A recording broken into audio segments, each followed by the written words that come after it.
typhoid and cholera were definite possibilities because we had no sewerage system, and the first thing we had to do was dig latrines, and that was what we had to use. There were no showers. One end of Nightcliff High School had its roof blown off, and there are stairs there, and we used to wait for it to rain. We didn't have to wait long, and the rain would pour off, cascade over the stairs, and that was the shower. And it was just the way it was. It was very, very tropical. It was raining, it was humid, it was dirty, everybody was getting sick. Yeah. And I was really worried we were going to get typhoid or cholera. The cyclone didn't kill us, but typhoid or cholera will, sort of thing. I don't think anybody could have faulted anybody else that had come up from down south. Darwin was not a very comfortable place straight after the cyclone, and everybody did a marvellous job. I remember we didn't have any water at the high school, so the firemen had to come out and open up one of the hydrants. And it took them a while. I mean, it would have been about 2 o'clock that afternoon, so we'd gone 8 hours without water. And I remember everybody crowding around them and clapping them on the back, because these men too lived in Darwin and they would have lost their houses, and it was Christmas Day, and you know, their families would have been distraught, but they were on the job. They got there and they were doing the things that were necessary, like supplying us with water. After a couple of days, we decided we'd better get some petrol, and we drove into town. And I was really amazed on the Stewart Highway to find people at the pipeline naked having a shower, but it was so important with personal hygiene. My husband rigged up a shower rose and a hose up to our mezzanine balcony, and we showered in our lounge. And I never actually thought I'd see the day when our neighbours would come and have a shower in my lounge. There were thousands and thousands of people living at the schools. We waited, and because we at least had somewhere to dry, to live, to sleep in the bathroom and toilet, we waited until after all of the people who had nowhere to sleep were evacuated, and my sons and I were evacuated out on the last flight. They announced on the radio it was the last evacuation flights out. So we went to Nightcliff High School about 8:30 in the morning, and there was this huge queue, which we had to stay in line or we might miss out. And we queued there until about 10:30, and then we were taken on a bus to the airport. At the airport, there was just such a huge crowd of people. We were taken on an air-conditioned bus out to the Hercules, and we sat in the Hercules for some hours in these bang seats, and we probably didn't take off until about 4 o'clock.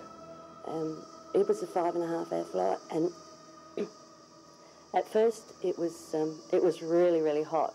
And after we'd been up in the air about an hour, it was really cold, and of course we didn't have any warm clothing.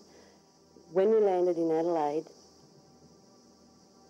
it was really incredible. We just stepped off the plane, and as we actually stepped onto the tarmac, the Red Cross put a blanket around each person.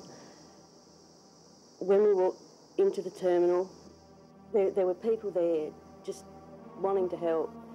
The people of Australia were really, really kind, and that's why I think that we shouldn't forget Cyclone Tracy.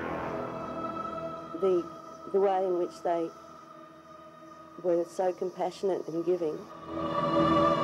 We were evacuated 3 days after the cyclone, and we decided that we'd go to Adelaide because that's where most of our family was. And I remember sitting on the bus, and this big altercation happening at the entrance of the bus with the bus driver, and all I could see was a dress, a bus driver in a dress.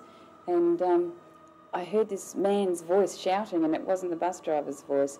And I had another look. It was the bus driver shouting with a man.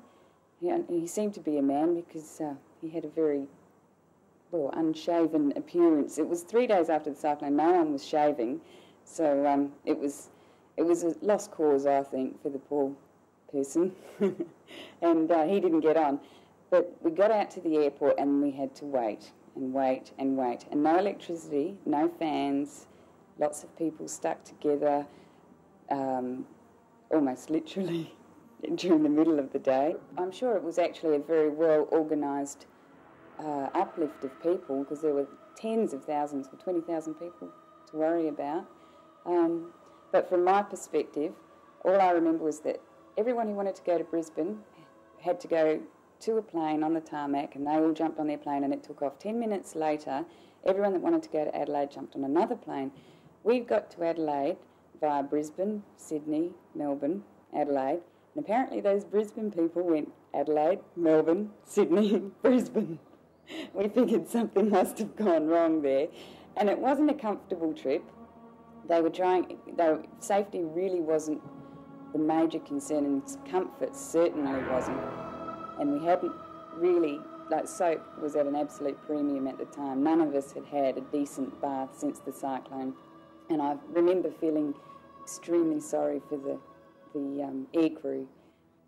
Those poor people were trying to cheer us up because, we just had a dreadful experience, all of us.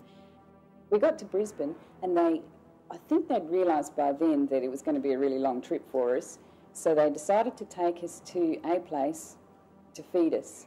And that meant putting us all onto a bus, driving through the streets of Brisbane, feeding us, and then putting us on the same bus and driving us back. It was after Christmas. It must have been a Boxing Day holiday or something. So they were desperate for bus drivers, and I'm sure this bus driver we had still hadn't recovered from the festivities.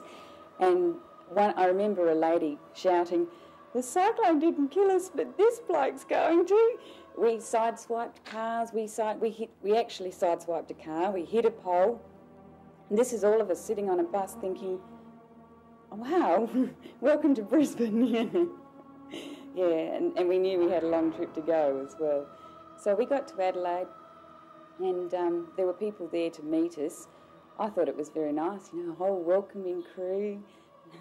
No, I got grabbed by two big, beefy guys, dragged me off into this little cubicle. And because I wasn't sitting with my mother, she didn't get off the plane with me. She would have been 50 feet behind me on the tarmac.